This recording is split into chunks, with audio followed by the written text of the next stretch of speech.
Ladies and gentlemen, citizens of this fine country, today our country stands even amongst the odds we faced these past 2 years. This is due to our blood, our culture. We Filipinos are tenacious, industrious, resilient, and creative. These traits run through our veins, thus we persevere through thick and thin, through the rough and gritty. Though hear me, as of late, the culture that we hold dearly is slowly fading out.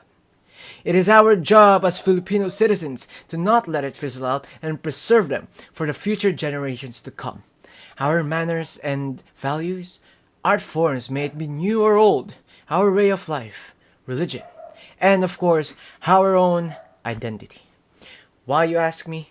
It is because our culture, like for example, our manners, how we take the hands of our elders and go mana po, how we say po and opo to people whom we regard with respect, and even to just simply taking care of a house guest as if he or she is your blood and kin. These are positive aspects of Filipino culture. It shows that we are people of respect, kindness, and humility. Though, this isn't to say that we Filipinos do not have any toxic cultures. Just to say an example, here in the Philippines, oftentimes kids are treated as retirement benefit, as only a source of money, a source of income when parents retire. Crab mentality to not let anyone rise above you. And generally comparing people to others, especially kids. I believe it is also critical to raise awareness and promote stopping these toxic cultures for the benefit of not only us, but the benefit of the future generation who will lead the country one day. In addition to this, we must teach in the culture, the bad and the good side, what not to do and what to do. This is our job as present-day people of the Philippines.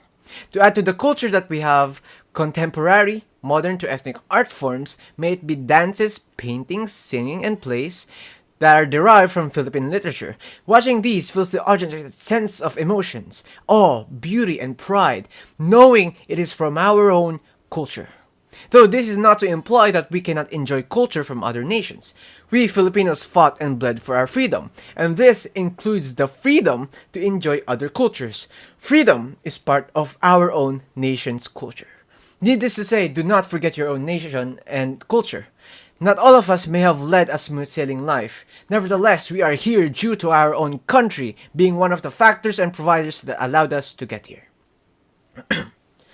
So remember, be proud of what we are, what we have, and especially of course the culture that surrounds us, our environment. There are maybe the bad and the ugly side of our culture, but do not be ashamed. Instead, correct them and teach what is morally right. These cultures that I listed is what separates us from the rest. It is what makes us unique. It is our own identity. It was through countless shed blood that we have this culture, a culture that we can call ours. Thus, to promote this culture, is not only to pay respects or homage to our ancestors, but it is also to recognize and appreciate the identity of our own nation and nationality as Filipinos here in the Philippines. A nation that has lost its own identity cannot call itself a nation. It is by the people who embrace cultural phenomena, may it be entangled with a bit of cross-cultural pollination with other nations, as they are the ones who give it identity and meaning. To conclude, love your culture. Thank you so much for giving me the time and listening to my speech. My name is Isaac Ferrer from STEM 12. Goodbye, thank you once again, and God bless this country.